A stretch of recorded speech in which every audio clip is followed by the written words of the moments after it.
Anyways, I was trying to make an intro for you guys, but that did not work out Simulators, as planned. plus 2 modified Starlink satellites, which our team internally refers to.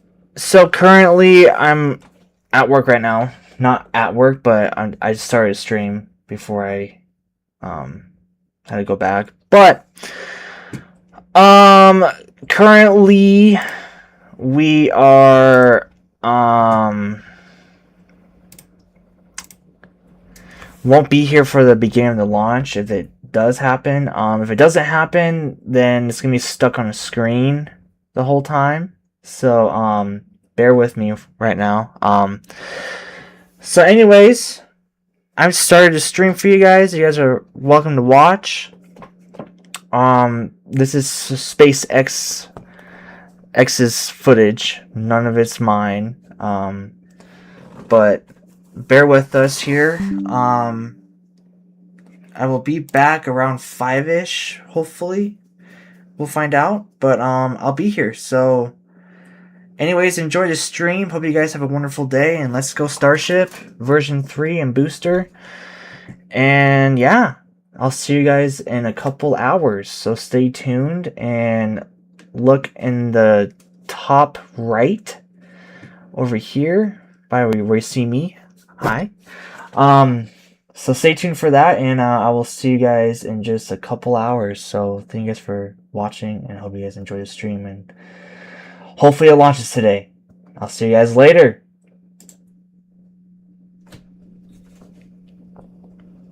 Hundreds of terabits of capacity. Together, this could provide the connectivity backbone between the Earth and the Moon, and enable gigabit connectivity anywhere on the lunar surface, providing data for rovers, habitats, and astronauts, and hopefully some incredible views for us back on Earth too. So all of that adds up to a lot of satellites, but the good news is there's still plenty of space in space. That said, the Starlink team takes space safety extremely seriously and works hard to encourage best practices across the entire industry so space stays open for as many people as possible. In fact, just yesterday, the Starlink team published a new update on Starlink.com to encourage all satellite operators to better coordinate and follow best practices to keep space safe. So for more on safety, go to starlink.com/updates. And with that, let's kick it back over to Kate and Jake and Starbase for today's mission profile. Thanks, Tyler. Now let's dive into the flight profile for today's test. As we've mentioned already a couple times, there are numerous redesigns making their debut today across the entire launch vehicle. In light of this, we want to keep our learning focused on all of that new hardware and software. So we're running a flight profile that's similar to past Starship flights in order to minimize any new variables. Yeah, that's right. So as always, we start with liftoff, where Super Heavy ignites 33 of those brand new Raptor 3 engines.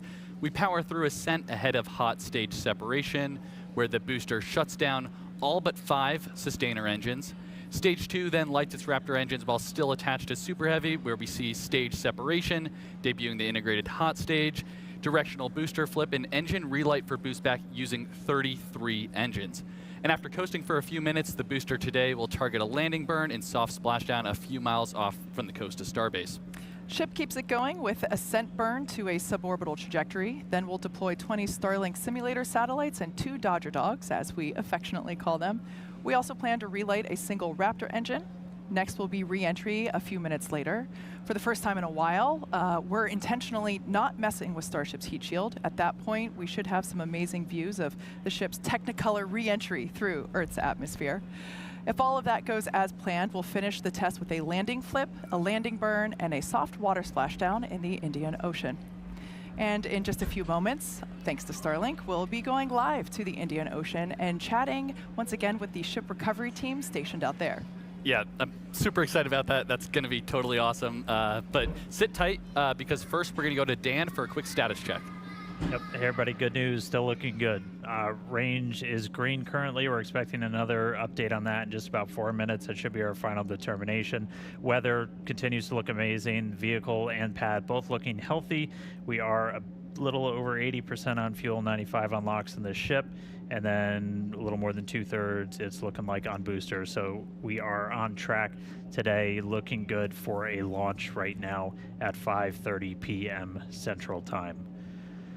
All right, so we're going to do that right at the top of our window. Once again, though, we're going to be targeting to send Starship around the world for a splashdown in the Indian Ocean. We had a really quick check-in yesterday with the Starship recovery team out there on station. They're helping us to maintain the range and a whole lot more. So let's jump back out there once more today. We've got Suren Sunai joining us live from the boat deck out in the Indian Ocean, a couple hundred miles off the coast of Australia. Suren, how's it going, man? Welcome to the Flight 12 webcast. How's everything looking out there in the landing zone? Dan, it's a pleasure to be here. I'm not gonna lie to you, it's a little rougher than it was yesterday. Nighttime, it's hard to see the horizon, but we're looking at about 10-foot seas, and we're loving it, but it's rough. All right, what's your guys' primary job out there? I mean, you're out kind of in the middle of nowhere. What are you guys doing? So, like as you mentioned, like it's usually a 500 to 600 nautical mile sail from shore. And our primary goal is as a range clearing group. So like we come out here and make sure there's no one else in the area so the rocket can launch. But that kind of allows us to do our second goal, which is to conduct imagery of the rocket as it re-enters and as it splashes down. We get a lot of other data, but like the primary one is for sure imagery with an ensemble of maritime and aerial-based assets. And talk to us a little bit, because it's evolved over time, kind of humble beginnings of getting those views, to talk us through where we've gotten to now today. Yeah, I think some people know, but like the Markset bots are quite identifiable. That's the buoys that we use. And they were originally used as sailboat racers. And we kind of put them in as a Hail Mary attempt on Flight 5 to get imagery of the rocket as it came down. And we all thought it maybe would have worked, but we were super shocked and really pleased to see all of the buoys pointed right at the rocket as it came down, which was a testament to not only the scrappy engineering we were able to put together, but also the rocket's ability to land right on target. And then since then, we've kind of iterated more and more, and these buoys have become way more robust and have now a lot more data collection materials, not just visual imagery. And as a result, they kind of are the most mature versions they've ever been.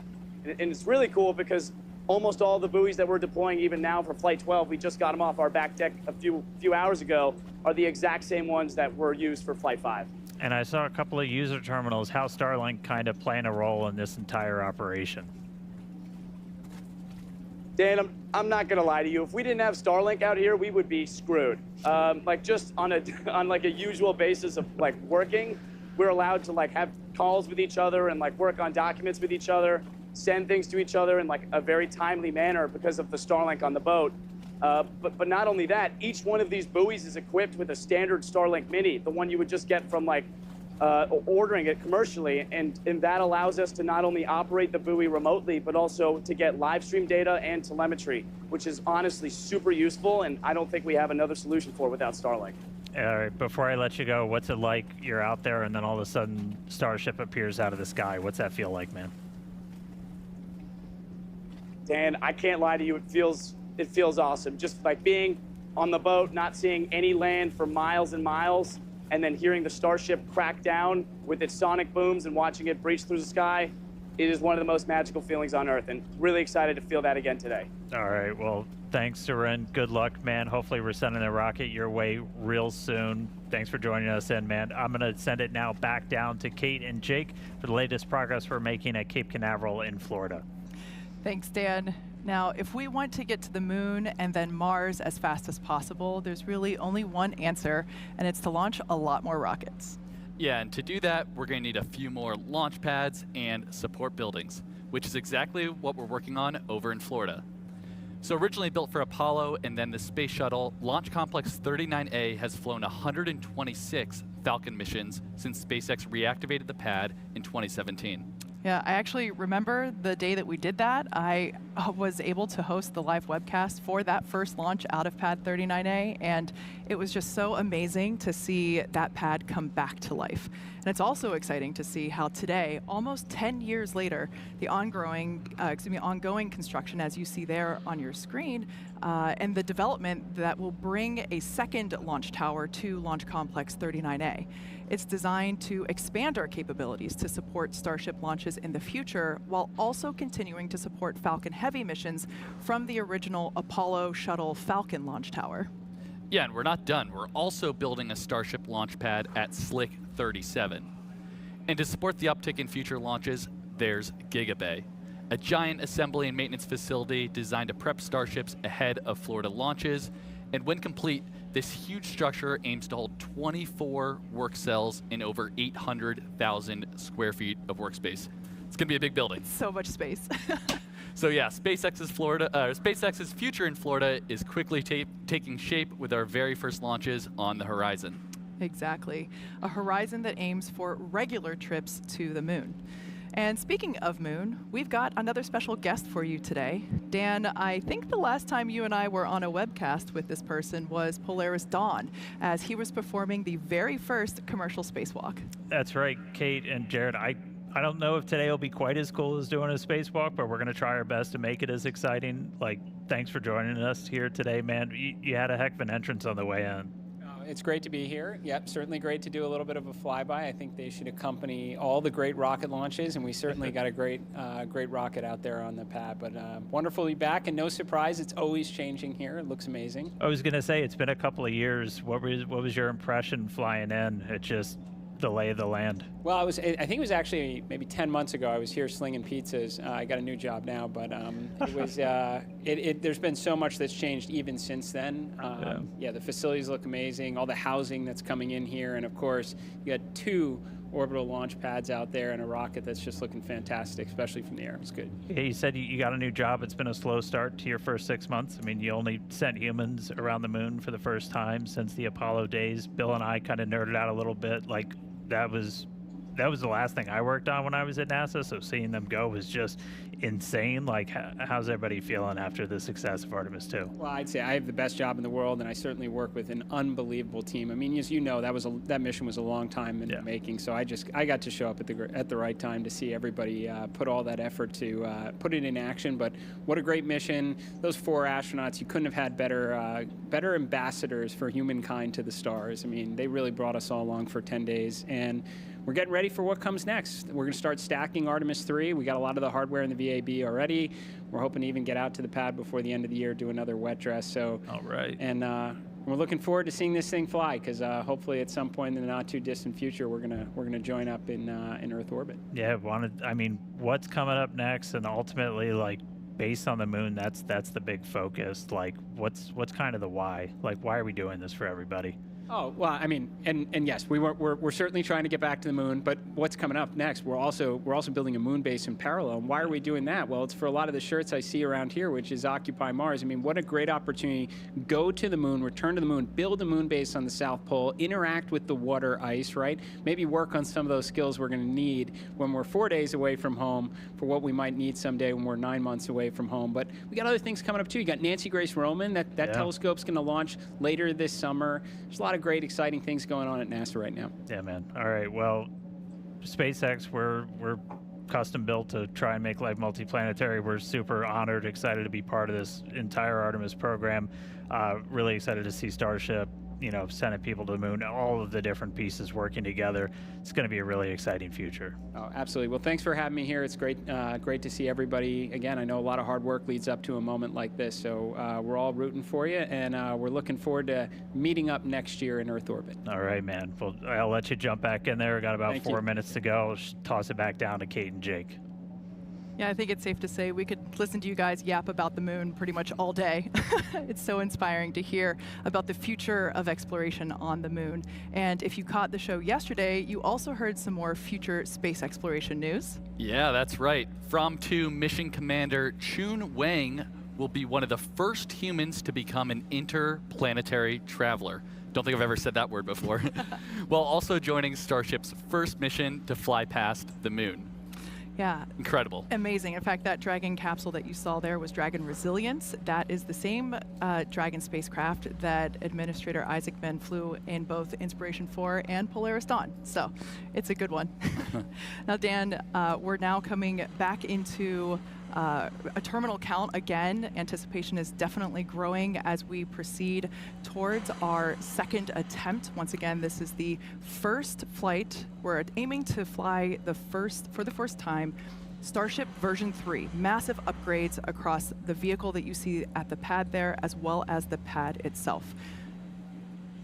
the good news is we've had a pretty quiet countdown today. We are looking at a green range still, not tracking any issues with our weather, with the vehicle, or with the pad for a launch. We are now getting into the phase where we're closing out prop load on the ship, and then booster is going to close out in about 15 seconds or so. Once we're fully done with this, you're looking at 11.5 million plus pounds of liquid propellant on board Starship and Super Heavy.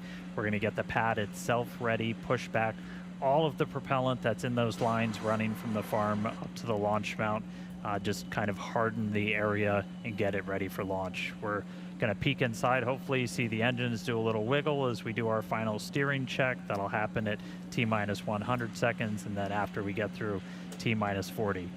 If you tuned in yesterday, you're very familiar. If we need to hold, we can go into what's called rapid recycle, essentially, where we can hang out at T-minus 40 seconds. It's built in.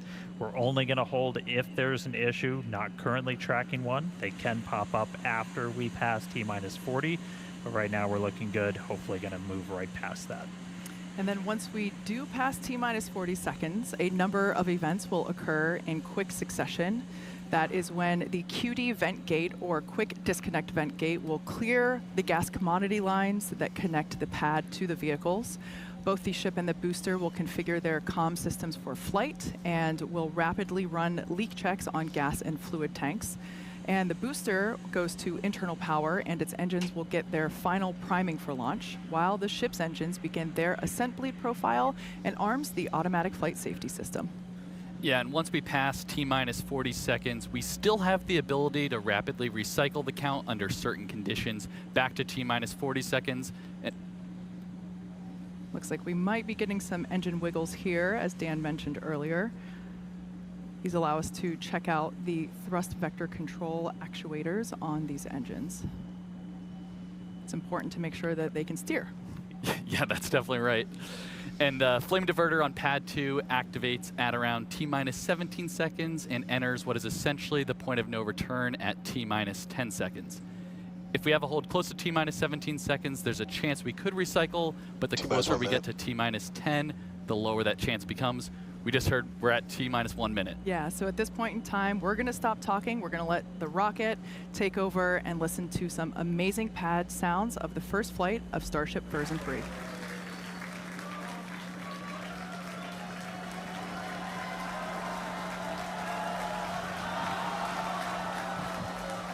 All right, we are holding. We were just waiting for the fuel pushbacks to complete into the prop farm. We did hear that that did just complete, so expecting them to reset that hold shortly.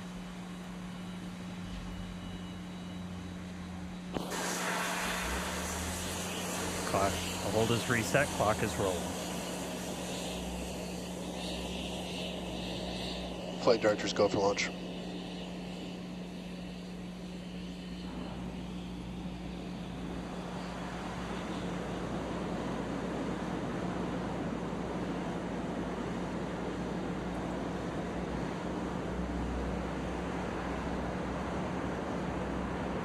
Minus 10, 9, 8, 7, 6, 5, 4, 3, ignition.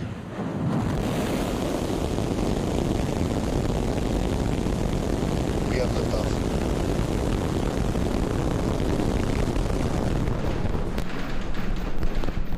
Pitching downrange.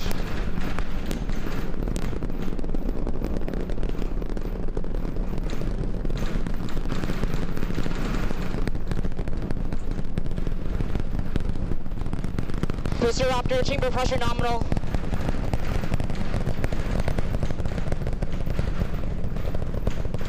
All right, we are T plus 30 seconds into flight, seeing 33 out of 33 Raptor 3 engines on booster V3, ascending over the Gulf now, coming up on maximum aerodynamic pressure. Booster and ship, avionics power, telemetry nominal. Systems looking good. We're just passing through the period of maximum dynamic pressure.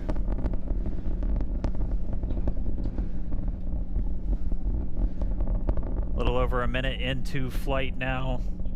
Vibrations chilling out here at Star Factory as we continue to watch Starship Flight 12 arc out over the Gulf. The next major thing coming up is going to be hot staging. Booster prop systems nominal. Reminder, we do what's our version of MECO. Most engines cut off, so we're going to shut down all but 5 of the Raptor engines on the booster.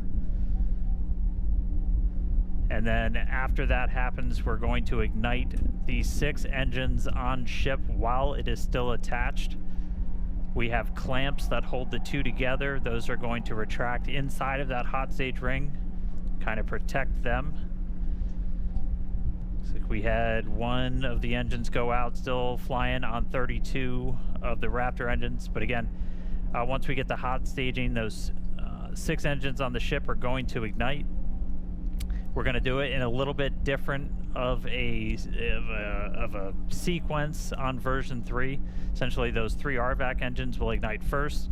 Almost immediately after, just 1 of those central engines is going to ignite, and that's going to give the booster a bit of a kick, sending it in a known direction, followed shortly after by the other 2. We're through MECO. Huge separation.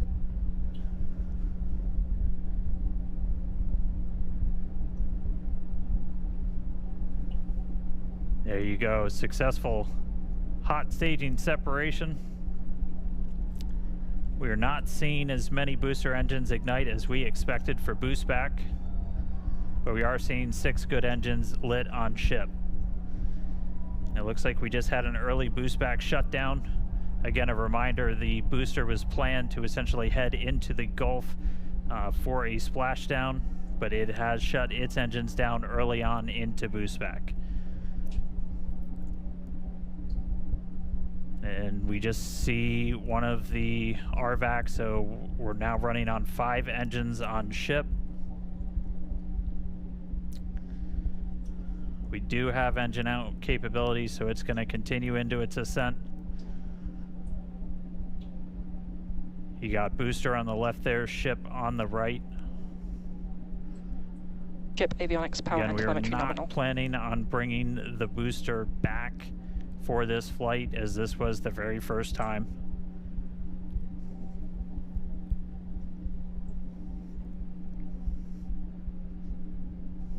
All right, so we're about 3 minutes, 50 seconds into today's flight. Just a reminder that the ship planned to burn its engines for about 8 minutes and change. About 8 minutes and 11 seconds was our planned timeline for today. That could shift slightly as we do have 1 engine out running on 1 fewer RVACs.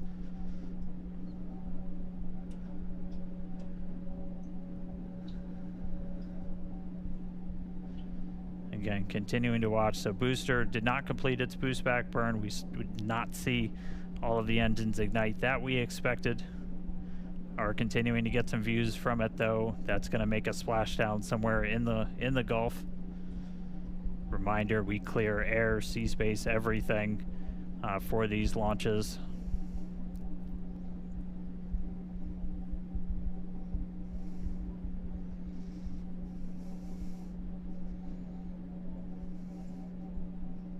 All right, so we are coming up on T plus 5 minutes. Ship continuing to fire 5 of the 6.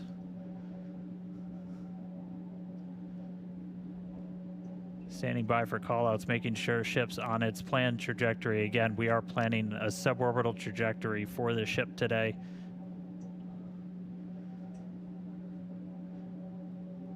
Booster giving us some views as it continues to make its way back down towards the water.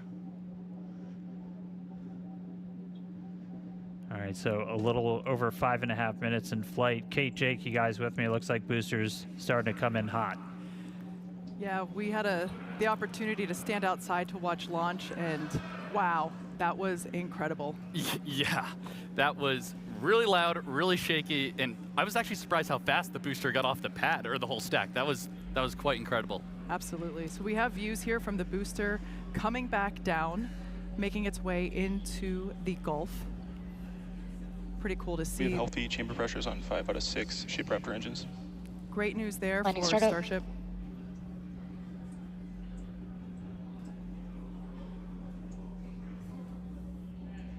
Once again, we were not going to bring the Super Heavy booster back to the tower. We were planning on having it land in the Gulf.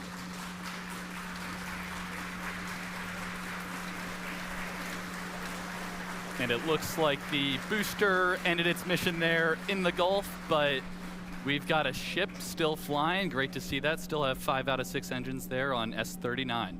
Yes, we also heard good chamber pressures as well on those engines that are lit. We do have engine out capability. We do see that we have one of the RVAC, one of the Raptor vacuum engines that is currently out, but that's okay. Ship is continuing on. Amazing views of planet Earth there in the background. Yeah, I love the S39 decal there. That just gives the ship a little bit of character. And again, all these great views brought to you by Starlink, of course.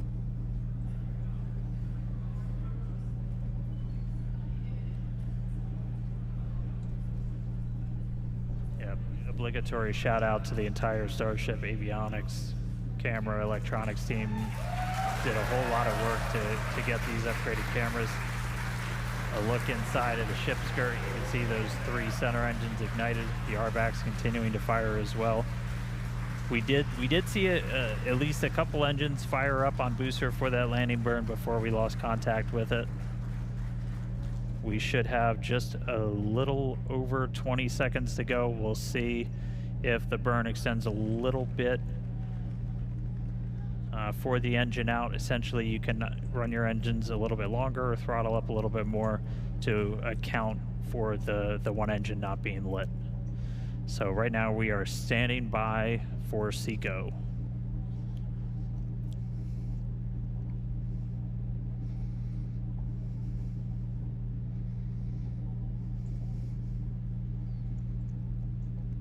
And again, we are continuing to go a little bit longer.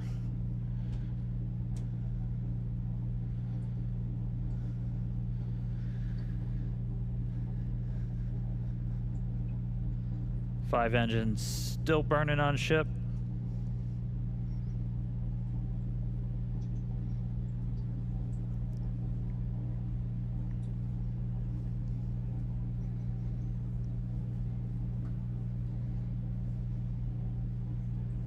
We are coming up on T plus 9 minutes.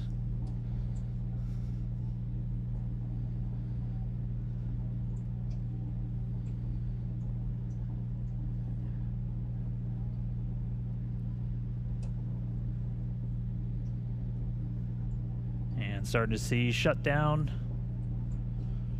RVACs have shut down. Sea levels are shut down.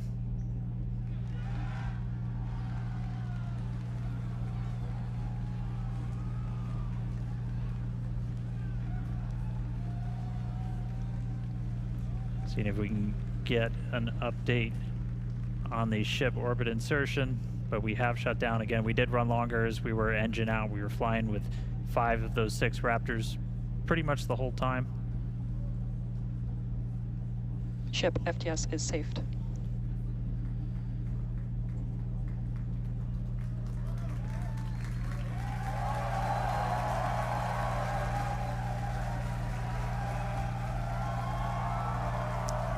All right, well, we definitely got a ship in space right now.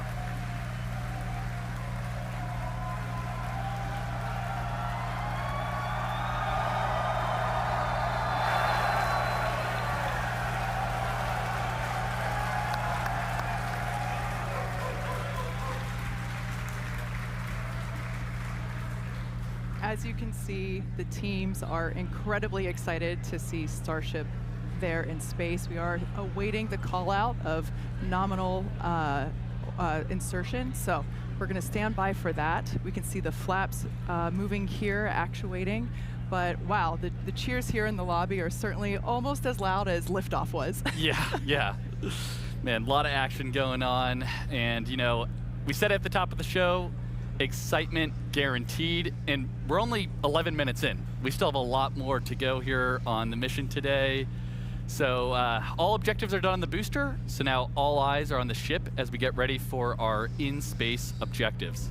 Exactly. So like I said, we're still standing by to hear the call out for nominal orbital insertion, but we've got a few minutes before the next milestone. So we're going to continue. We've got some amazing views here of the ship.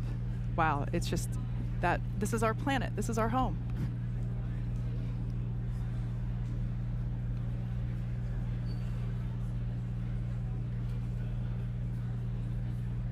As a reminder, the objectives for SHIP today not only included the separation that we saw, but we're also planning to deploy 20 Starlink simulator satellites, as well as 2 Dodger Dog satellites. That's what our internal teams refer to as our newer satellites.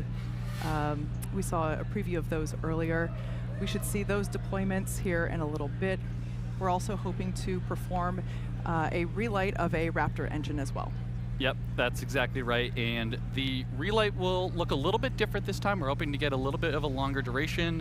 Of course, we got to see once we get there. And that relight won't actually be changing our orbit necessarily, but we're doing it more so as a technology demonstration.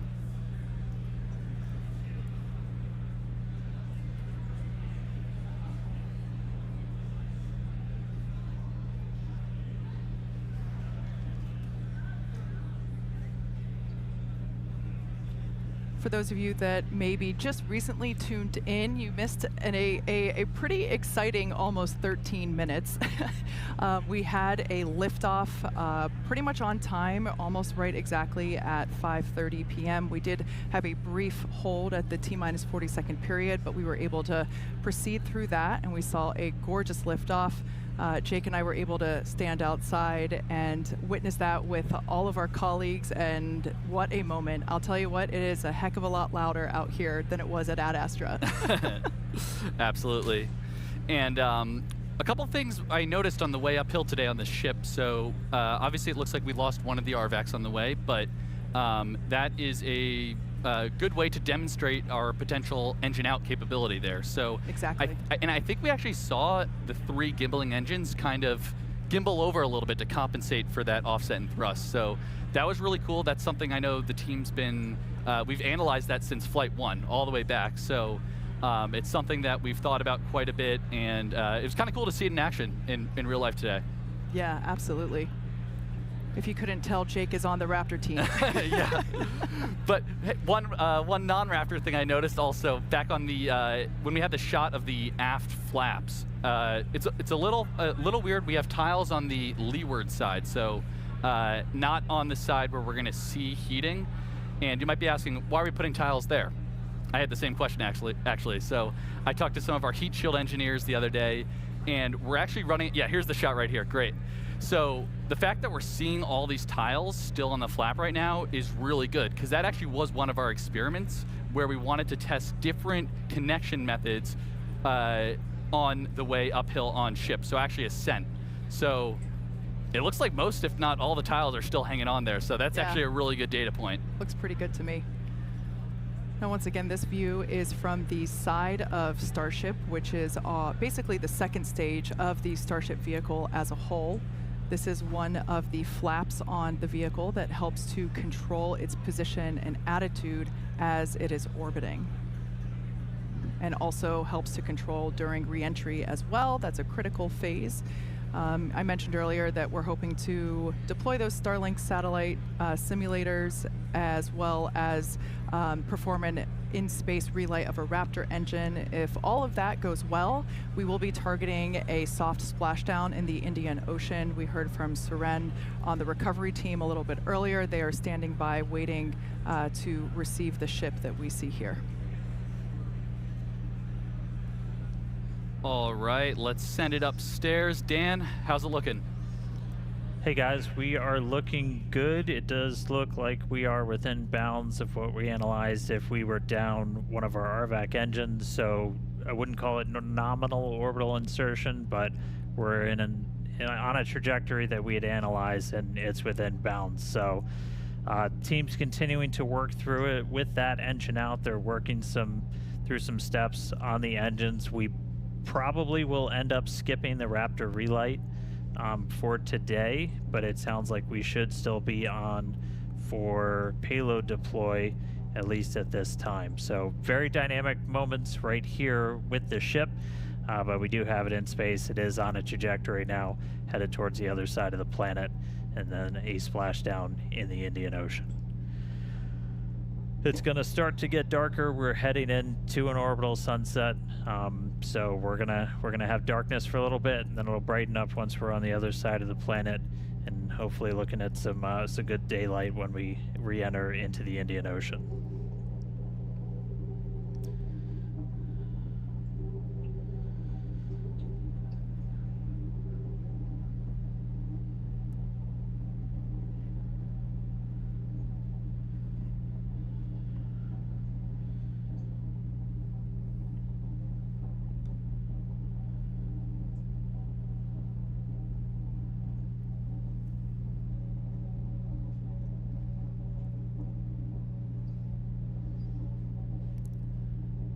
So we're a little over 17 minutes into flight. If you're just now catching up with us, we did see a liftoff right at the top of our window. Super Heavy getting off the pad, initially lighting all 33 of those Raptor engines, got through a successful hot staging. Initially lit 6 engines on ship, had 1 RVAC go out on the way uphill, but still able to make it into space. And right now we're trying to see if we are going to get into payload deploy still. We're coming up right on the part of the timeline when we were expecting it. You look inside a Starship there. Oh, I see a door opening. Looks like Hal didn't wait. Pez door is open. Just a reminder, we've got 22 deployables in the payload bay today. 20 of those Starlink mass simulators, and then 2 are Dodger dogs, as we like to call them internally, sitting up their modified V2 Starlink satellites. Those are going to be testing a bunch of components that we're planning to fly on Starlink V3, and we've also got them outfitted with a number of cameras for another tech demo that we're trying out on this flight. We definitely are looking for a way that we can look at Starship's heat shield while it's still in space. You can kind of only see so much from the cameras and the flaps. You can't see everything kind of on the underbelly, and one of the only ways you can do that is if you got something else flying near it. So we're going to attempt to our final 2 satellites going out the door have a suite of cameras on them that are going to be looking back at the ship.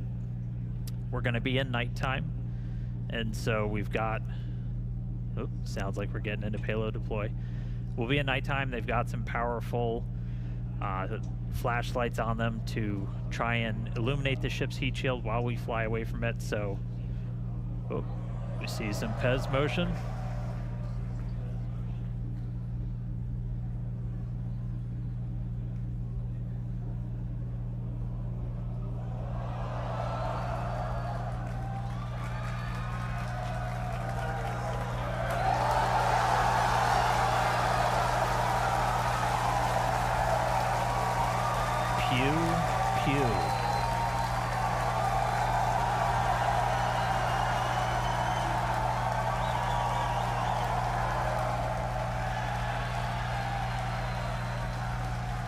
Two down, 20 to go.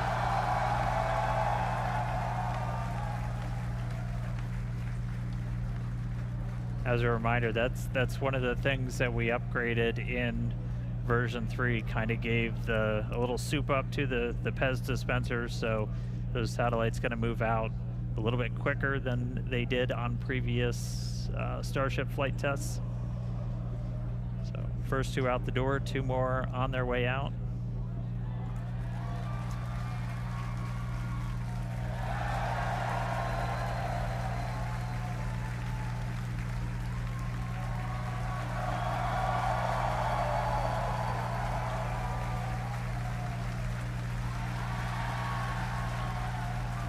All right, 4 down, 18 to go.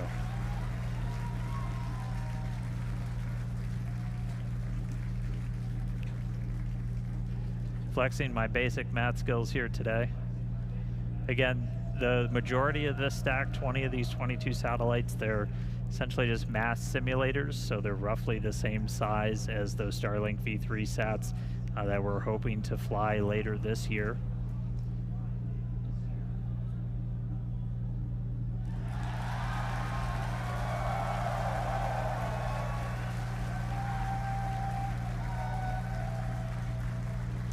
And from this top-down view, so you're looking down at the stack, those two satellites you see on the very top, that they'll look very different. They've got solar arrays, they've got a bunch of other deployables on them that we're going to be testing out that are going to be V3 tech, and they've got 3 engineering cameras and then 1 other camera that's hopefully going to be giving us some views of Starship in space. But we will see how that works. Again, this very much a tech demo. We're going to deploy those. The satellite's going to kind of try and turn everything on, look back at Starship, and the primary reason we're trying to do this is to get some views of the heat shield.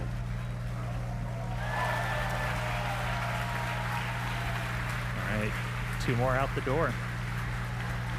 2 more out the door, and I think that counts, or that comes up to 8 total. As you can tell, the teams are stoked to see this demonstration happening.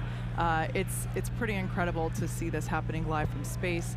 Now, as we noted earlier in the show, but worth repeating, this Starship version 3 is built to deploy up to 60 of Starlink's more advanced V3 satellites. Everything's V3. Designed to offer 60 terabits per second of downlink capacity per satellite. Now, that is 20 times more than each Falcon 9 does today. Incredible. All right, I think that's number 10 going out the door. Yeah, there it goes.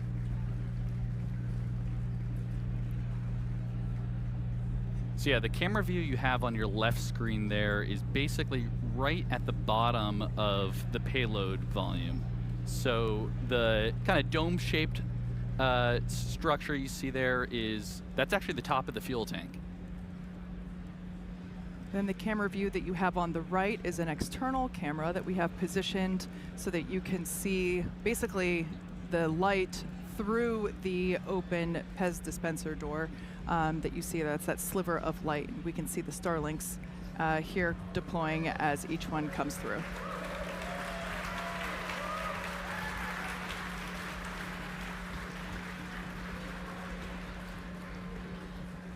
As we mentioned, we have 20 of these Starlink simulator satellites, and then we have 2 of these specially modified, as we call them, Dodger dogs here around here. Those, as Dan mentioned earlier, they have some V3 tech on them, some solar arrays, and those will be the last 2 that will be deployed today. Yeah, that's right. And seeing this, as I think Dan called them turbocharged or supercharged Pez dispenser, it's definitely coming out much faster than our previous flights. So that is really good to see. Yeah, look at that.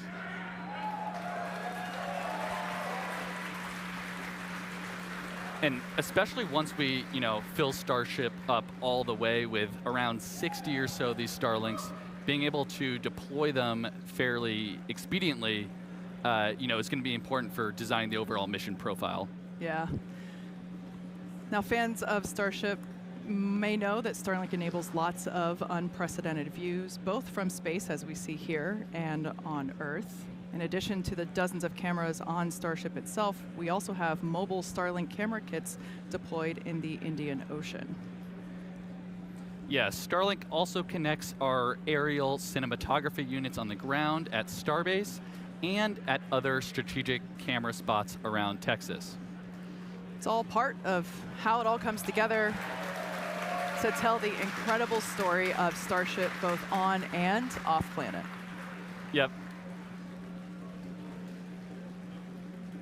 All right, we're getting low on the stack. It looks like we got 2 more of those simulators to go out, and then it will be time for our Dodger Dogs, those modified Starlink satellites. Just a couple of updates while we continue to watch payload deploy. Did get confirmation we're going to be skipping that relight of the Raptor engine, just due to everything that we saw on the way uphill.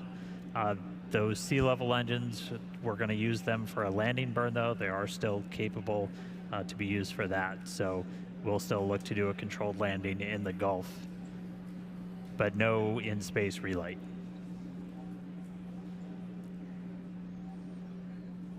All right, I think that's 19 and 20 headed out the door.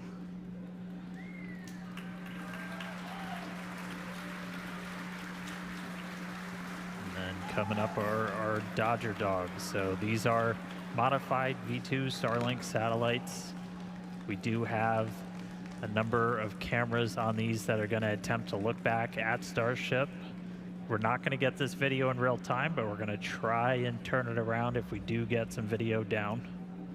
So don't worry, if we get views of Starship from these satellites, we will be sharing.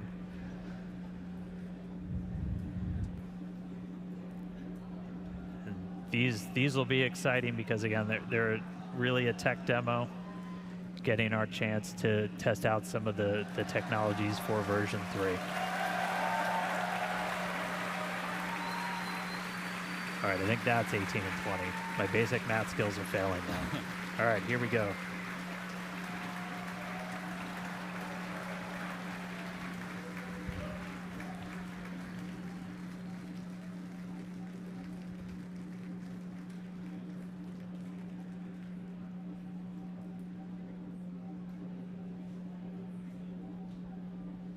We're standing by for Starship, basically to serve the first Dodger dogs to low Earth orbit.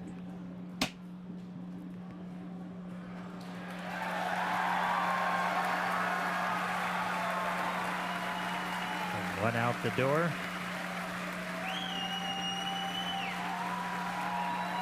And from this view, you can kind of see on the right side of the satellite, you see some bright white spots. Those are our flashlights. Beneath them, the camera is going to attempt to look back and image Starship's heat shield as it flies slowly away from the vehicle.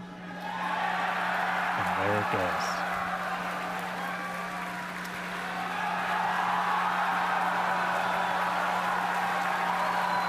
Let there be light. Yeah, it almost looks like the light is just shining right at us there.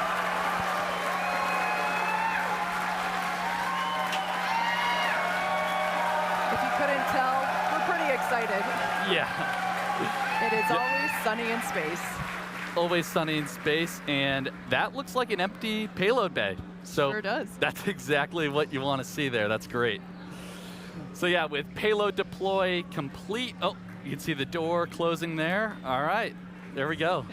So yeah, with payload deploy complete, Starship will now close its...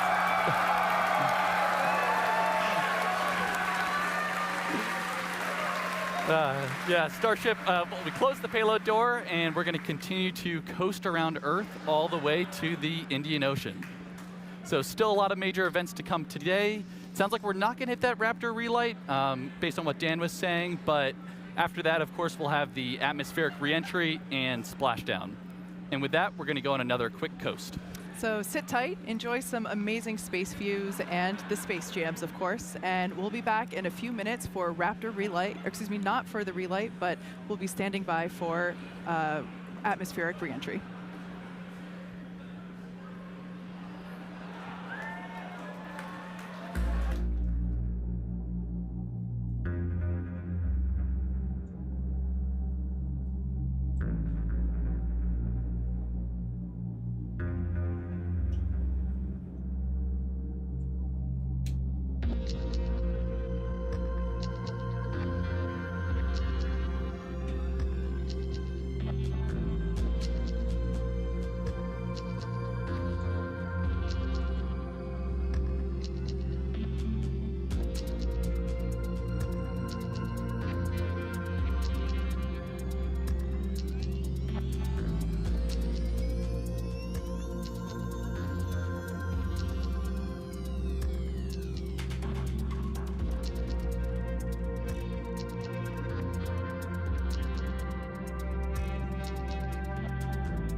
All right, so surprise. Looks like our cameras did work. We've made contact with both of those satellites. We're gonna roll that back again. Again, this is a view from one of those satellites as we deployed. It looks like this was from the last one out. Flashlight turning on, taking a look at Starship in space. The way this system is set up is the satellites are essentially recording it, then making contact with our Starlink constellation, and then transferring that video back down to us on the ground.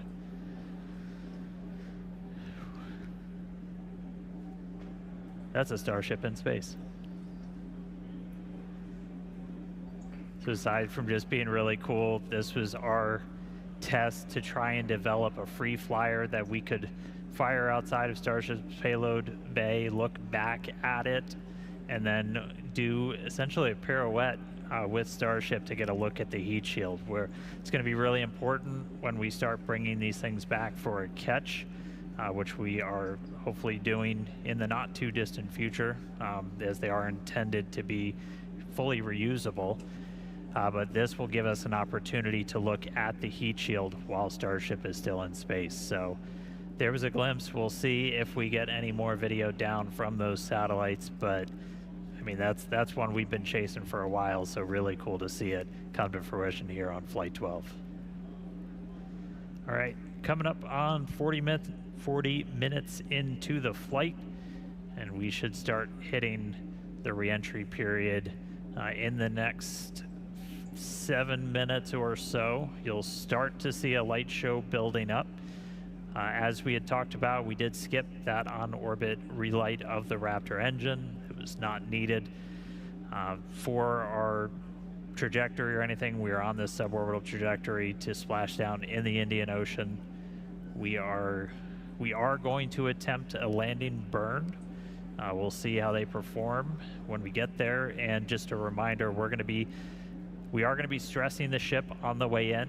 We're going to intentionally do a maneuver where we're going to kind of pitch the nose up and deploy those bottom flaps to really put a lot of pressure on them. So we'll see how it does through that maneuver, and then we'll be doing kind of a final banking turn before we get to a landing burn. So all that coming up in a few minutes. The light show should start beginning real soon.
Welcome back to Starship Flight 12, the first test flight of Starship version 3. As Dan mentioned earlier, we were able to make contact with the modified satellites just shortly after deployment. And as you may have seen, we got some sweet views of those sats looking back at the ship.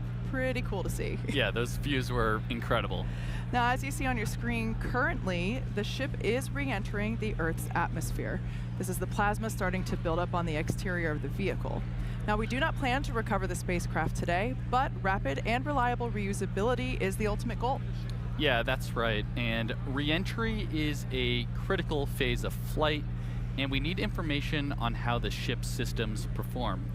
Re-entry is an extremely demanding portion of flight where we essentially have to scrub all of the energy we use to launch the rocket back off in reverse. So the 18 million pounds of thrust that we had off 33 of those Raptor engines. Just a little. Just a little. We're now, and then another, several minute burn on the ship. We're now basically undoing all that energy here via aerodynamic braking, essentially. And of course, Starlink is a big part of it, as that's what allows us to actually gather this data and show these live views. And again, the data gathering is really the main reason why we're doing these flight tests. So Starlink provides us just one more path to collect that data that ultimately allows us to rapidly iterate Starship's design.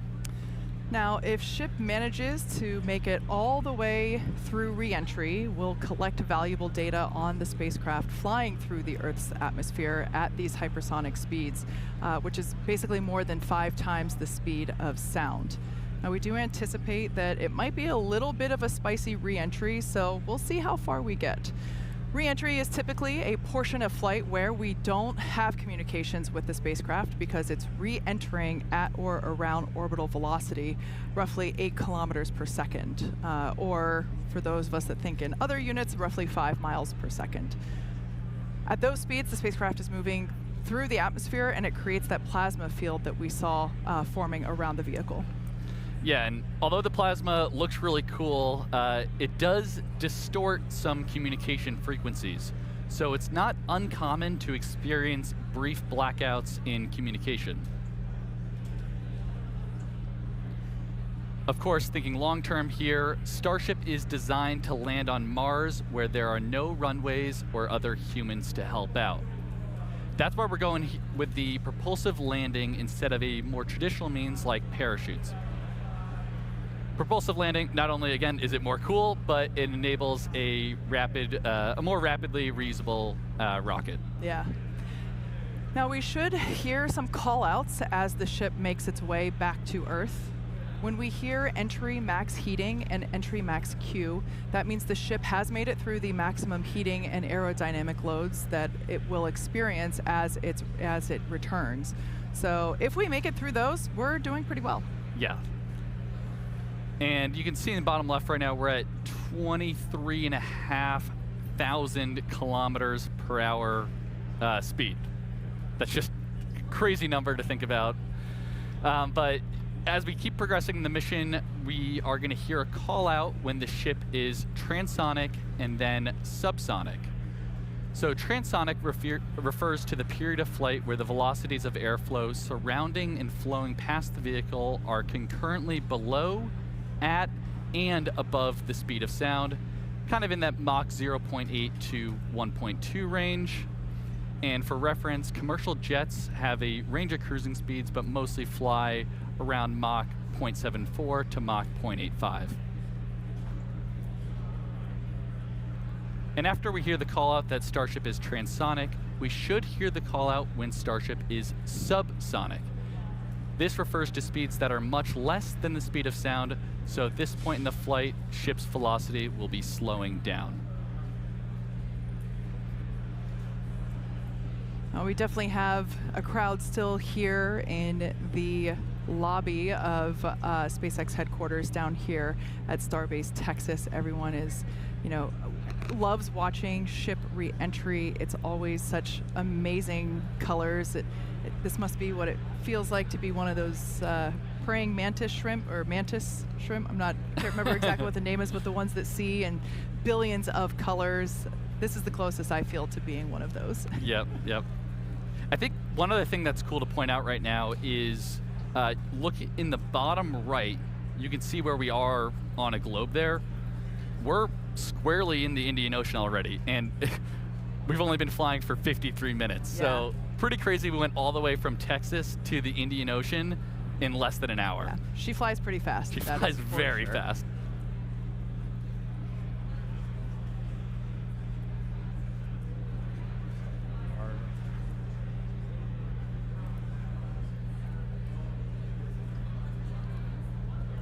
All right, so the light show continuing. We are through the period of peak heating, and we'll be looking at the peak pressure coming up in the next couple of minutes. The next 10 minutes are probably going to be the spiciest of entry today.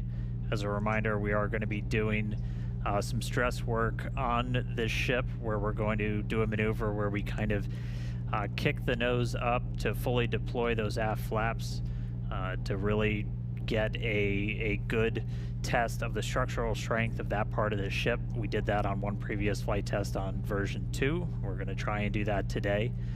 Since we did skip the in-space burn, we're carrying a little bit of extra propellant in our header tanks up in the nose, and so that's going to put a little bit of extra stress on those forward flaps as we come in. So we will see if they're able to hold through that re-entry.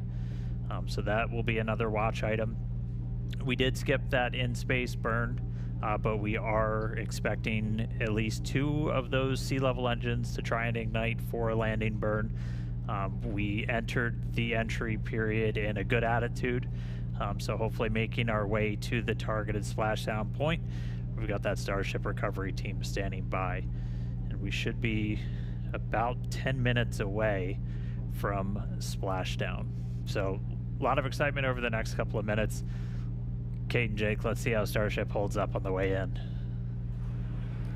Yeah, and we just heard on the nets there that engine chill has started. So essentially what that means is we are prepping the landing engines by getting them down to temperature ahead of that landing burn later in the mission here.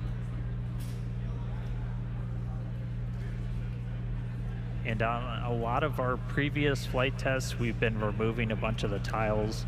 If you've watched those, we were really intentionally trying to push ship beyond its limits. On the last flight, we even had basically a hole get punched into the liquid oxygen tank that you could see when we did the landing burn into the ocean, and this ship was still able to make it.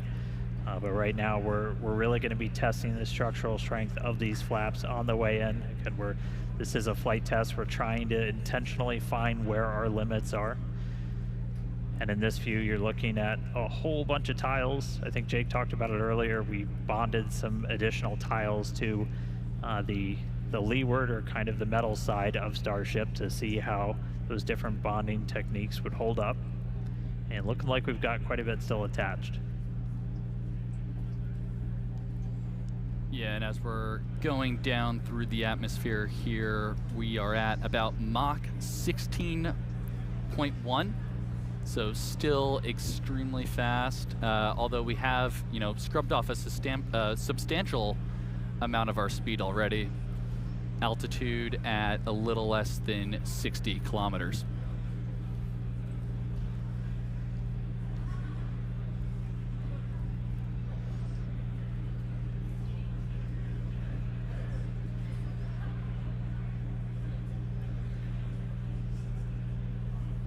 We're about 8 minutes away from our targeted landing and splashdown time. Again, this is when the ship's going to start really Ship getting is put approaching through the ringer. end of the peak heating region. Just heard the call out, getting to the end of the peak heating, so the highest temperature the Starship's going to see during its re-entry.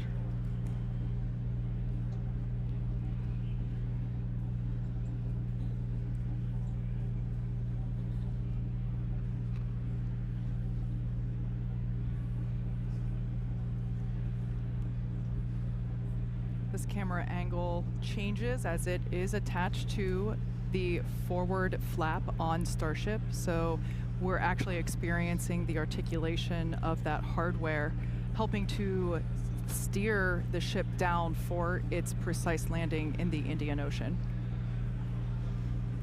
Yep, that is just a really cool, kind of cool piece of perspective there.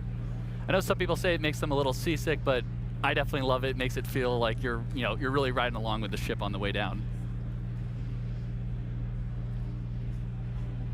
Yeah, and aside from just looking cool, all these camera views providing just really critical data on how the heat shield, how the flaps themselves are holding up. That's why we've got these in the flaps and then all scattered all around the ship so you can see how they hold up. There's some internal to the vehicle too and we're getting all of this video back via Starlink. Even as we're just enshrouded in plasma, we're able to kind of operate at a high enough frequency to punch through, and that is blue ocean and sunlight you're seeing just beyond the flap. So we are coming down into daylight, hopefully splashing down in the next 6 minutes or so in the Indian Ocean.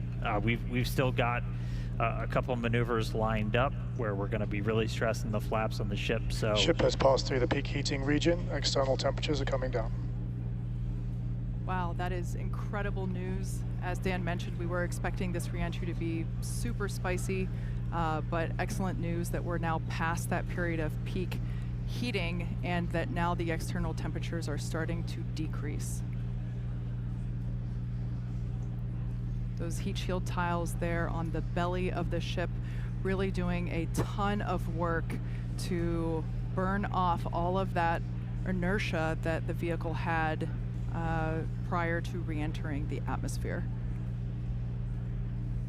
Yeah, and you can tell by the G meter down on the bottom right that we're starting to pick up a couple more Gs here, so we're definitely entering the thicker part of the atmosphere where we're scrubbing off all that energy, like Kate's saying.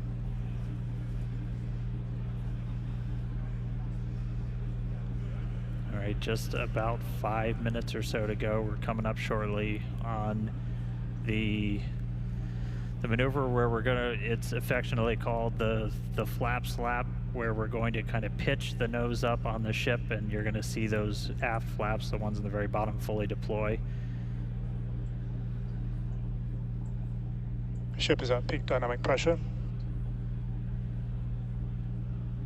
And we're now at peak pressure. Ship flap load test has started.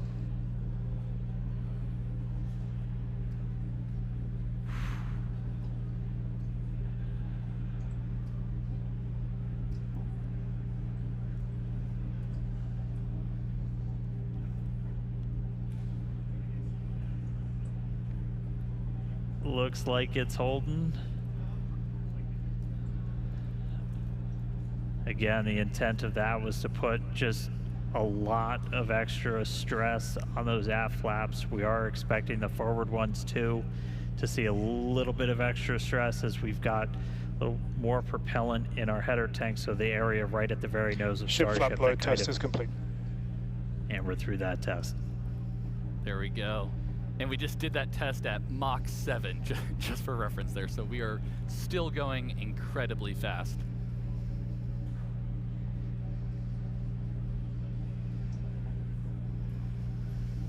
All right, we are just about 3.5 minutes or so away from our targeted landing burn. Again, we're expecting to try and see 2 of these Raptor engines light for the landing burn. Nominally, we plan for 3, but we're going to give it a try with 2.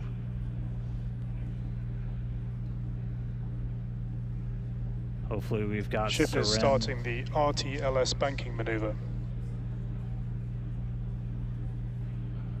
And that right there, so we're starting a banking maneuver, and essentially what that is when we come back to Starbase, or when we plan to come back to Starbase, the trajectory is designed so we'll essentially swing out over the Gulf and do a swoop maneuver to then come back to the towers for catch.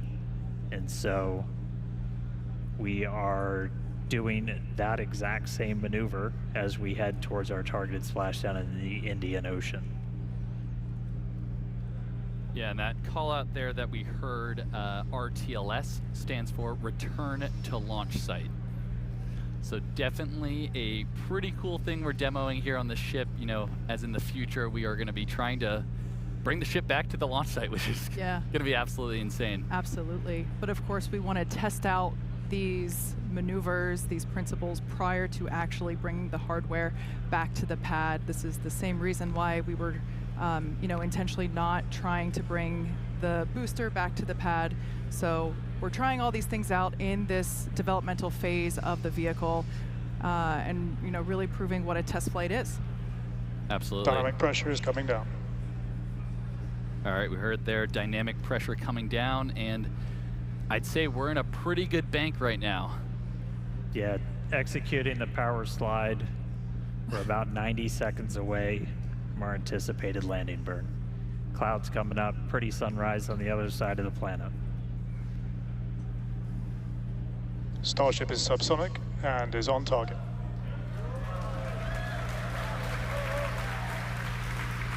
The crowd here reacting to that call out, letting us know that we are on target for this precise landing in the Indian Ocean. This will once again be a soft splashdown. We should get some pretty cool views from the recovery team who we chatted with earlier. They are standing by to receive this ship. Once again, this is the first flight of our completely redesigned Starship version 3. Yeah, and if you remember the suborbital flights from a few years ago, this is very much the same regime that we're in here. So we're sub 15 kilometers, executing what we call the belly flip maneuver. Yes, serial number 8, the first belly flop. I remember it well.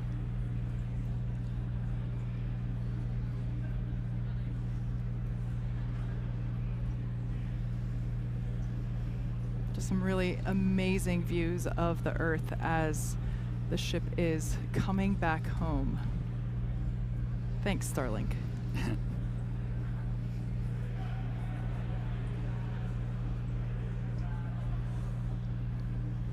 Yeah, you can see the aft flap there making minor corrections. Starship is turning for final approach to landing site. Look at that turn. There we go. Minor corrections and a full turn. Yeah, Starship doesn't fly like an airplane. It's a lot more like a skydiver. Full belly flop on the way down, using those flaps similar to arms to help change the path of the air over you. Coming up real soon. Again, going for a landing burn, trying to light 2 of these Raptor sea level engines. Landing burn startup. Landing burn startup. 2 engines lit.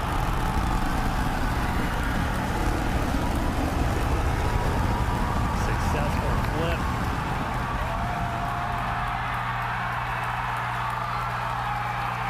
Buoy cam Starship is catching landed. Good shut time.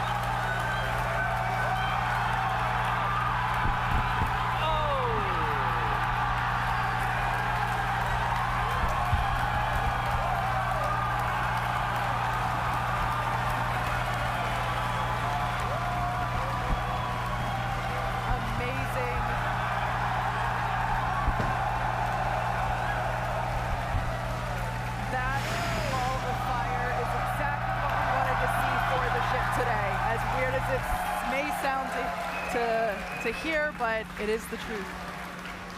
Absolutely wild. At the beginning of the show, We're pretty hyped. we guaranteed excitement at the beginning of the show, and I'd say Starship delivered. Absolutely. An incredible day for Starship. That was the first flight of that completely redesigned vehicle. As you can tell, the teams are incredibly proud of what we just saw. Yeah, V3 definitely showed up. That was amazing. Yeah. Yeah, we've pretty happy crowd in the control room behind me, I will say. It's probably the most excited I've seen a lot of people in a really long time. On target landing. Wow. Actually, let's jump over. Hey Tyler, how's everyone holding up in Hawthorne? We're having a great time, Dan. Thank you so much. That was another exciting Starship flight in the books, and we hope that you enjoyed those awesome Starlink views. So congratulations to the team at Starbase and everyone here and around the company. So many employees have contributed to the Starship program as we continue to iterate and make progress towards a multi-planetary future. So that wraps it up for us here in Hawthorne. Thank you guys for tuning in. And back to you, Dan.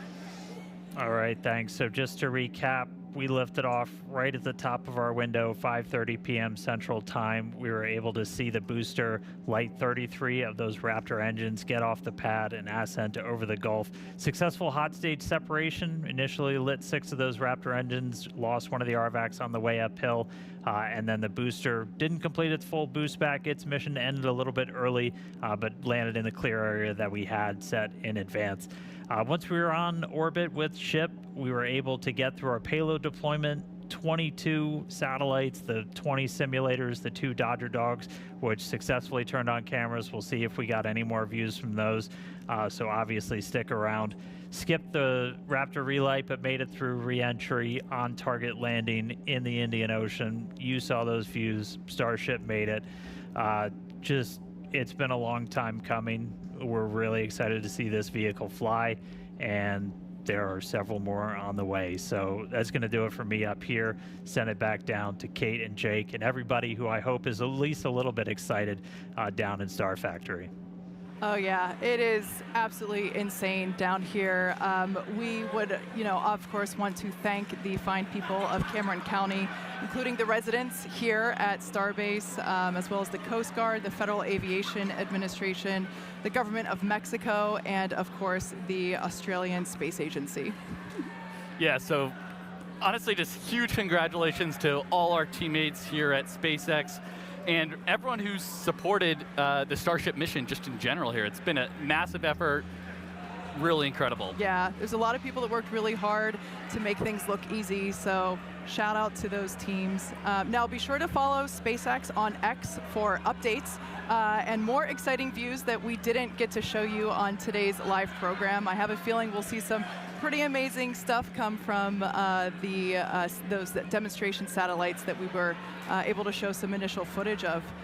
Now, if you're interested in more launch coverage, head on over to our profile on X. We also have SpaceX.com/launches for you to check out for the most up-to-date information. So thanks to all of you for tuning in. We're going to close it out and celebrate with our colleagues. Thank you so much for tuning in, and have a great night. We'll see you next time.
fucking go.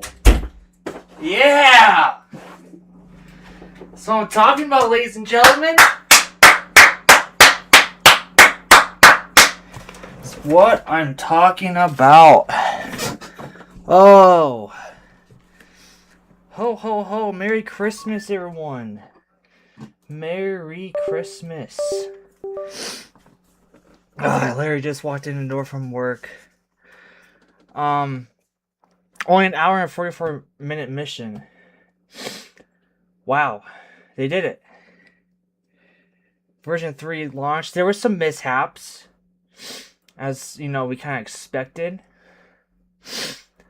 But that launch was something else.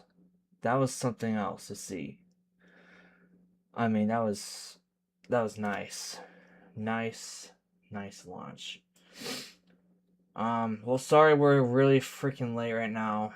I had no way of getting here on time at all. Which sucks because I missed all of it.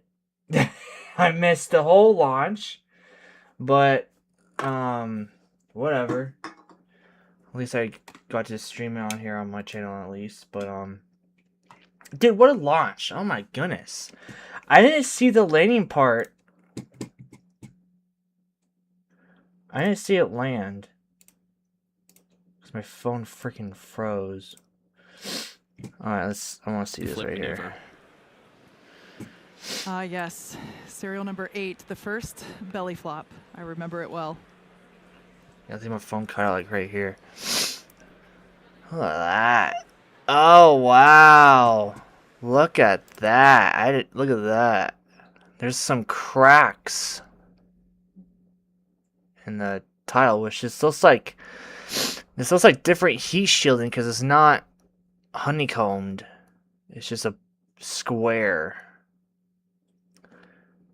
But that's definitely cracked. Yikes.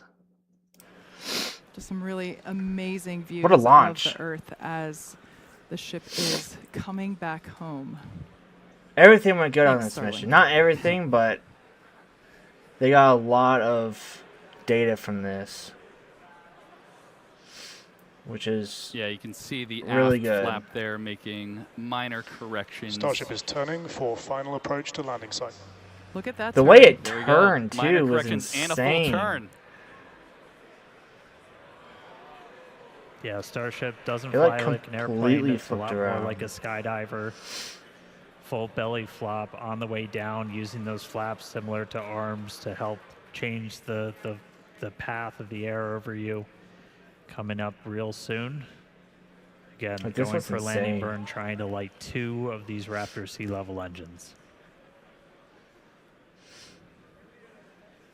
Landing Passing burn startup.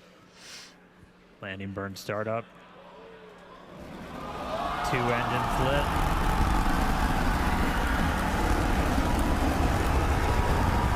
Successful flip.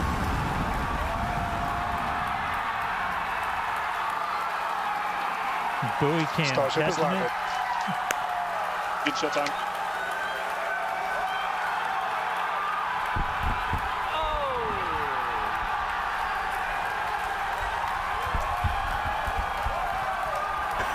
Oh, dude, that was sick.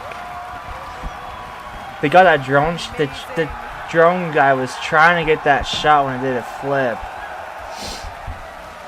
That ball of fire is exactly what we wanted to see for the ship today. As weird as it may sound to hear, but it is the truth. Absolutely wild. You know, at the beginning of the show, We're pretty hyped. we guaranteed excitement at the beginning of the show, and I'd say Starship delivered. Absolutely. An incredible day for Starship. That was the first flight of that completely redesigned vehicle. Dang, As you could tell, the that was teams are crazy. incredibly proud of what we just saw. Yeah, V3 That's a crazy definitely launch, showed dude. up. That was amazing. Yeah. Yeah. Version 3 are designed to enable. I don't think I saw We've got liftoff an integrated, like, either. Starlink network profile. Yeah. Cass, how's everything look? Uh huh. Good talk. An unbelievable. No. We're gonna peek inside. Hopefully, see the Clean. Oh, there she is. Flight directors go for See launch. this launch again. Yeah, what a launch today. Oh my gosh, dude. If only I wasn't working. But we got everything done today, so that's all that matters. Such a clean ship. Pass so clean. 9, 8, 7, 6, 5, 4, 3, ignition. Dude, We have liftoff. those views though.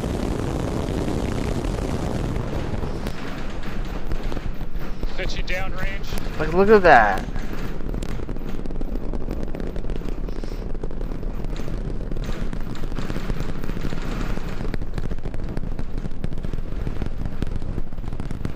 Booster Raptor, chamber pressure nominal.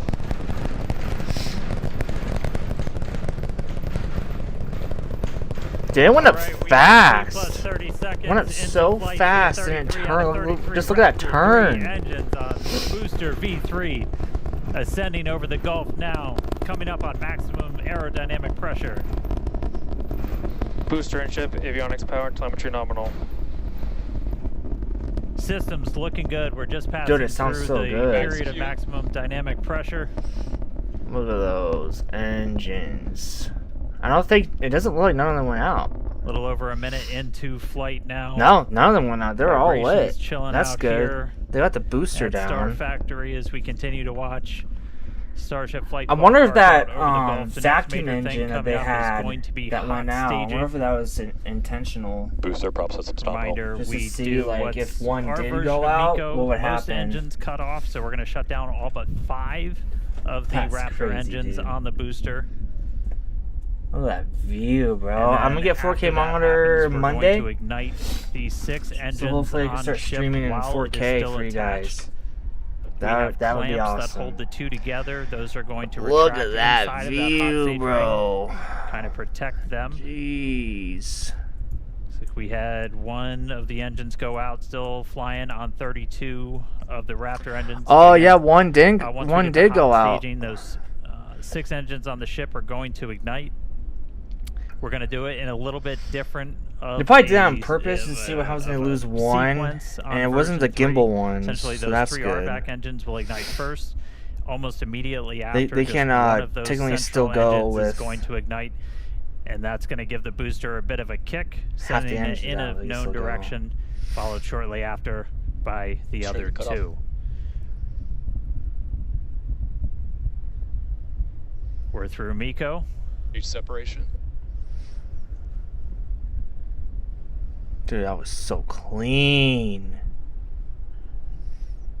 There you go, successful Meow. hot staging Oh, it's the separation. bottom corner. We are not seeing as many booster engines ignite as we expected for boost back, but we are seeing 6 good engines lit on ship. It looks like we just had Dang, an you early still see the boost back booster shutdown. down there. Look at Again, that, a it's right reminder, there. The booster was planned to essentially head into the Gulf.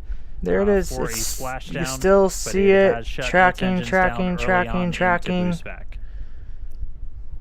Tracking. And we just see one of the one did go RVAC, out so on we're ship. now running on 5 engines on ship. Wow, dude, what a launch. We do have engine out capabilities. That so was- it's that gonna was a good continue launch. into its ascent. I just wish I didn't have to work. You got booster on the left there, ship on the right. Ship avionics power Again, and we are telemetry not nominal. planning on bringing the booster back. Well, I think now, I think after this launch today, you know what you know what time it is now. It's time to put them to the test. Catch both the vehicles now. Don't catch one, don't catch the other. They need to catch both. Now it's time to really push this program now. It's time to really push to its limits, and you have to catch both the vehicles. I think it's time that they do that now. But it's SpaceX. They want to do everything right. They want to take their time because then once they get it down, you know, everything is a go. Everything is made to do anything. But I mean, what a launch this was. I mean, I was at work the whole time listening to it. Very, very, very, very, very hard. I recommend if you're at work, just wait till after work. don't watch it while you're working because you're gonna miss all of it. I still got a pretty amount of it, but definitely wish I was here for the whole thing. But what can you do, right? But these views though look so good. I mean, they look spectacular. I mean, with the camera quality where they're at, the Pez dispensers, the Starlink simulators go out. Then they had 2 showing the Starship in space, which that was sick. That was awesome to see. That was unbelievable. You see Booster right here above me, right here, sending it.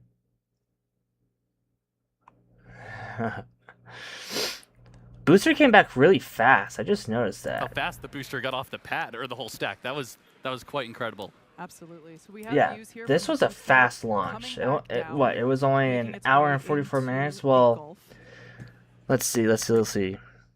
We got to subtract of all the intros. So 144 minus 30, probably like a full hour.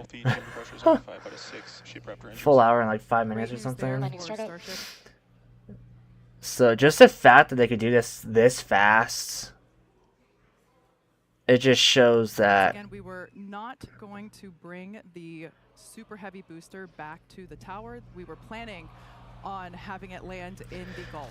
It just shows that I think next launch, dude, it's go time. You have to catch both ships, but the tower has to be done first. I think it's almost done, but I think now they're gonna probably finish that and then work on the other ships and booster, get all the data from it, and then transfer it over and get the 2 towers operational and get it going. Which the first tower that they built, it's not going to be so bad to upgrade because, you know, they already have the tower up, everything's up. They just need to make the pad, but that shouldn't be too bad. I mean, it's bad. It's a lot of work, but at the end, it's going to be worth it once they have 2 operational landing sites and launch sites. And I think the reason why this launch was so fast was because of that one engine on the bottom right, right here. So it would be what?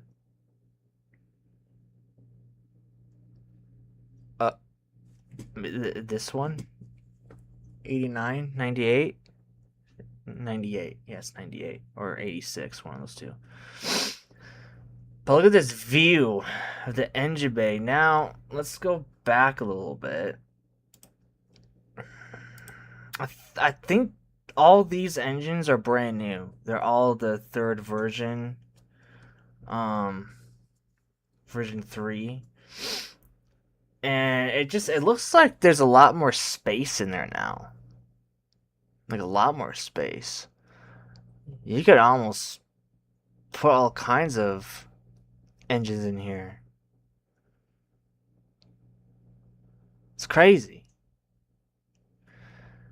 Big improvement though. I mean, just looking at the hardware on the engine, dude, there's like really nothing on it compared to the first version of Raptors. The first version of Raptors was insane. It was ugly looking. It looked like a mess. And now it's a complete redesign. And it looks good. Got some stuff over there.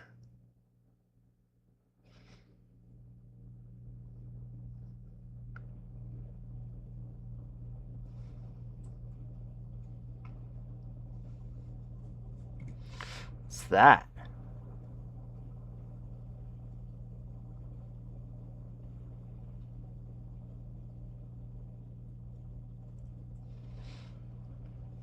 Huh. Well, my stream was in 4K. I can see it better on here.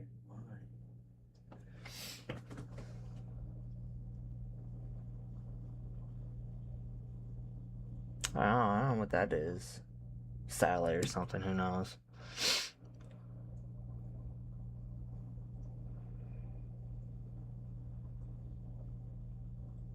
Yeah, so it did take a weird trajectory, but it's probably because that one engine, something happened. I don't think it failed. I think they intentionally did it. I mean, they have to. They have to test it out, because if one engine does fail, what's gonna happen?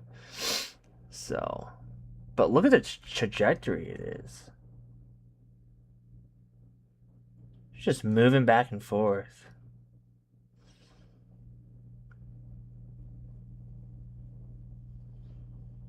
Oh, this launch looks so good, guys. That was a good launch. I mean, just what a launch. They got a lot of data from this one. I mean, they get data from every launch, but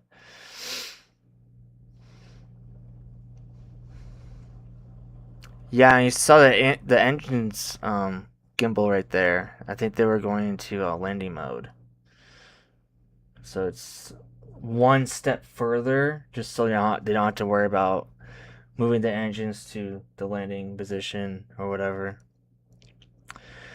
But this went fairly fast. Like, once they got into orbit, suborbit for a little bit, that's when it just went fast.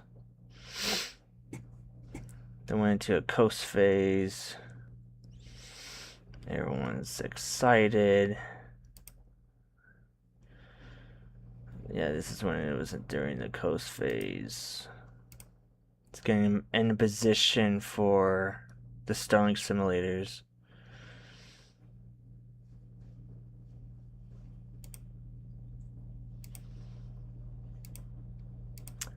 Now, I'm really hoping that the next Starship launch is going to be soon. We need to go. We just need to keep going, keep pushing it. Oh, wow, they had like, what, 20 in there or something? Yeah, they had a lot. That's a lot. A lot of simulators. That's nice, though. That's a nice stack. Like the door that was opening.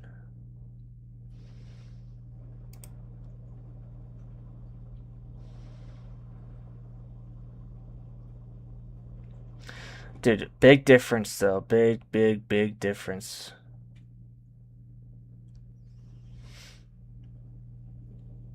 Definitely one to put in the books. Oh, yeah.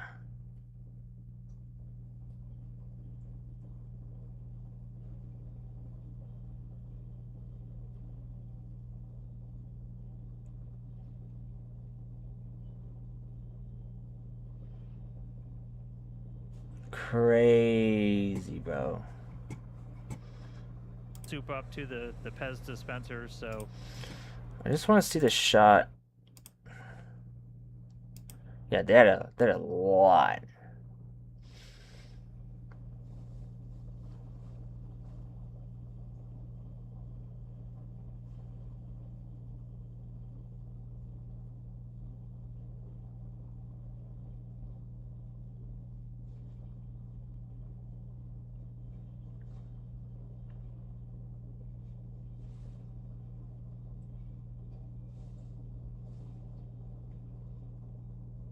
That's crazy, bro. You see the clips right here and whatnot. Grabbing one. Then locking up here to take all the rest. Keep this one down here.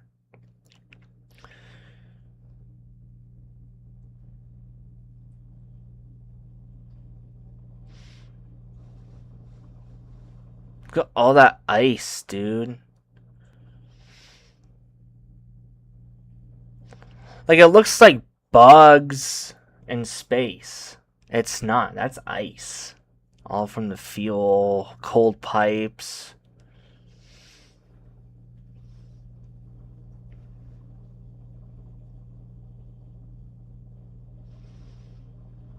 Nope, just big balls of ice. That's all it is.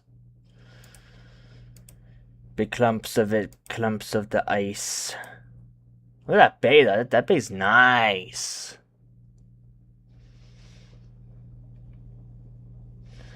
We just need a, okay, so this was the, I think 2 of them? Yeah, 2 of them. No? 1 of them?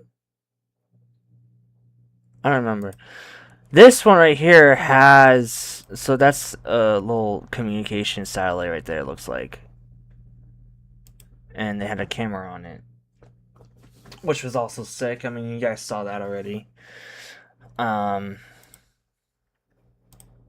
mean, just that was awesome, dude. That was just honestly something else. Something else. Let me tell you. If you couldn't tell, we're pretty excited. Sucks that I kind of missed it, but I still watched it at work, and at least I got it on stream, so that's good. And that looks like an empty payload bay. So Sure does. that's exactly what you want to see there. That's great. And I don't. You see the door closing there. All right, there we go. So yeah, with payload deploy complete, Starship will now close its. Amazing space. Yeah, they didn't send footage until like in the middle of the coast phase. Cause I was at work during the coast phase, and I saw it, and I was like, "Dude, that's footage of outside of Starship. That's awesome."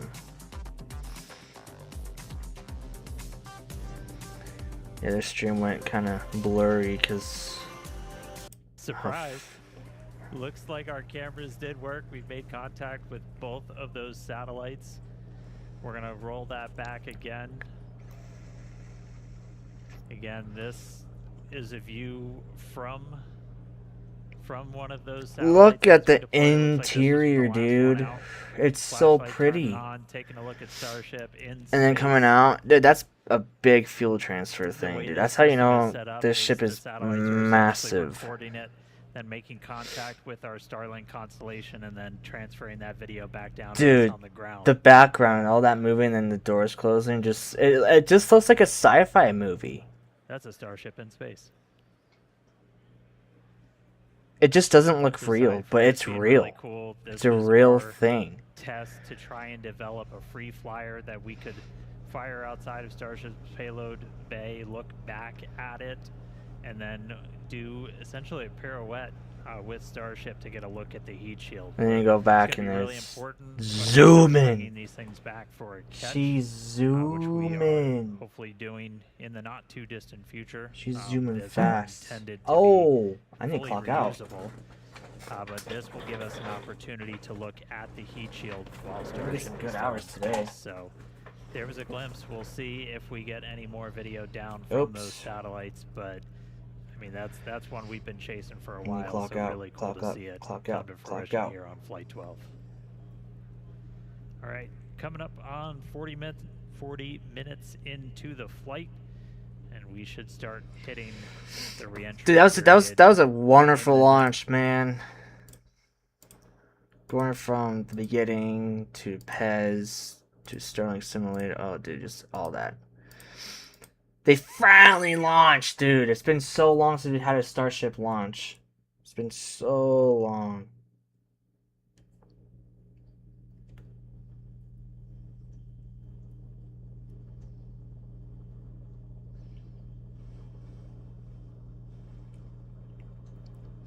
It's been like too long, honestly. 3 minutes. So Wow. pretty crazy. We went all the way from Texas to the Indian Ocean in less than an hour. Yeah, she flies pretty fast. She that flies is for very sure. fast. So we will see if they're able to hold. Dude, this thing looked good. The redesign looked good. So that will be another watch item. We did skip that in space burn. I don't think but we are nothing broke on that thing. Is we are prepping to make it. But right, and looking like we've got quite a bit still attached. Yeah, nothing broke off. It didn't look like And anything as we're freaking going broke down off. through the atmosphere here, That's good. we are at about Mach That's good. 16.1. What a launch. So still extremely fast. Although we have, you know, Just heard the call out. Getting cool piece of perspective there. What down a into launch. daylight. Ooh, that part right How the there. heat shield, how the flaps themselves are holding Looks up. good, Got dude. these in the Everything looks flaps good. and all Like, scattered it all looks around the ship good. So you can see how they hold up. There's Like some I internals think to they're the I think they're at the vehicle, point too, where and we're getting it's all of time to this catch video back both. via Starlink, Time even as to we're just use the enshrouded in tower plasma. We're able how it's to, supposed to be operate used. at a high enough Use these frequency to punch through, boosters and that ship how it's is supposed to be used. blue ocean and sunlight time to you're seeing catch. just beyond the flaps. So we are It's time to coming catch these. down into daylight. Catch them and Hopefully reuse splashing it. down in the next 6 minutes or so in the Indian Ocean. We've still got a couple maneuvers lined up where we're going to be really stressing the flaps on the ship. So The only thing the only downside they didn't do today was the Raptor relight, and that was a must, but also not a must. Cause like those engines work, dude. The Raptor 3s clearly work. They can relight in space. So that's no biggie. Should have happened because then mission complete for everything. Besides the 2 engines going out, but I feel like those 2 engines going out were intentionally just to see what happened if booster lost. I mean, dude, we saw booster on flight 1. Flight 1. We saw booster on flight 1 with like what? 10 engines out of 33, and it was still going faster than ever. And still producing more power than the Saturn V rocket, which was insane to me. But now it's down where they're not losing engines because of a failure. They're just turning it off because they got enough engines. They have to do it to test it, just to see what would happen if it did. If a couple of them did go out. But overall, guys, I mean, there's still some red right here, but overall, I was doing a maneuver.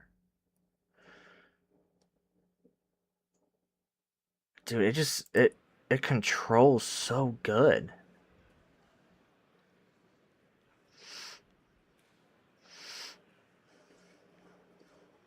looks like it's holding. Again, the intent of that was to put just a lot of extra stress on those aft flaps. We are expecting the forward ones too to see a little bit of extra stress as we've got launch more propellant in our header tank, so they too. As in the future, we are going to be trying to bring the ship back to the launch site, which is going to be absolutely insane. Absolutely. But of course, we want to test out these. Yeah, some cracks right here. Prior to actually bringing definitely been abused. Back to the pad. This is the same. These ones look good, man. The booster back to the pad. Those look good. We're trying all these things out. Like really good, way better than these. Of the vehicle. And really proving. I think they need to use this for the whole ship. Pressure is coming down. This one does not look good. That All right, does not look good. Dynamic pressure coming down, and but I mean, dude, that pretty good. Thanks, Starlink. That was a good launch. That was a great launch. Landing burn startup. And the shot right here, right here, right there, dude. Oh, the fact that they caught that. Just restart a little bit. It only lit up with one engine at first. And a full turn. Dude, it swung itself. It swung itself completely around. Which is good though. They got the control down of this ship now, for sure.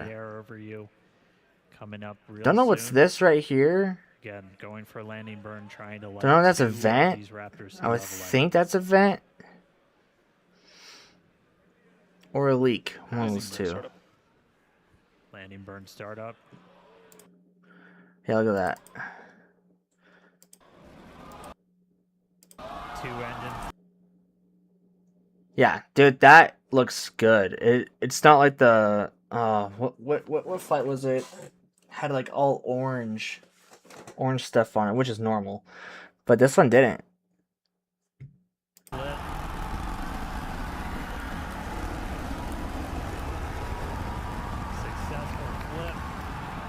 The fact that they got sound on it too, we should probably use it from the buoy. Buoy can't Starship is landed. Good shot time. Boom! That was cool seeing the explosion. Because like they usually cut it off before it even explodes, but they were like, let's show them what we did. Yeah. That was definitely launch of the year so far. So far that was launch of the year. I mean, dude, we got this. That's just crazy, bro. I mean, that's just crazy. Well, guys,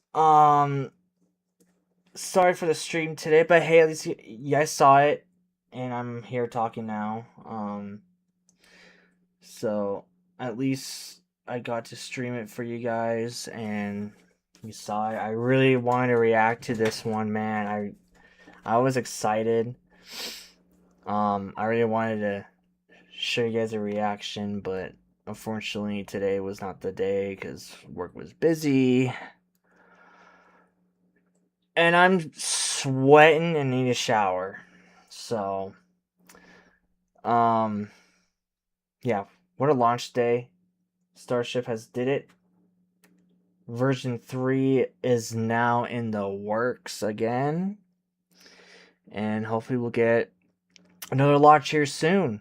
Because they need to send it now. It's time to put your foot on the pedal and zoom. Because right now NASA is hitting the gas pedal big time.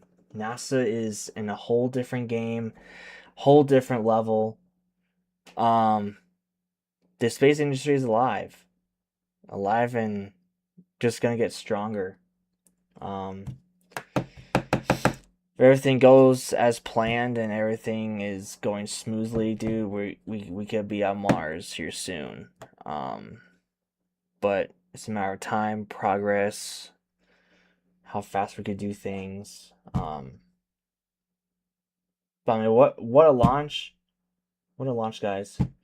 So if you guys aren't following my Facebook pages, please make sure to follow my Facebook page, not pages, page. Link is in my bio on my channel. So please make sure to follow that. And follow all the other channels if you want.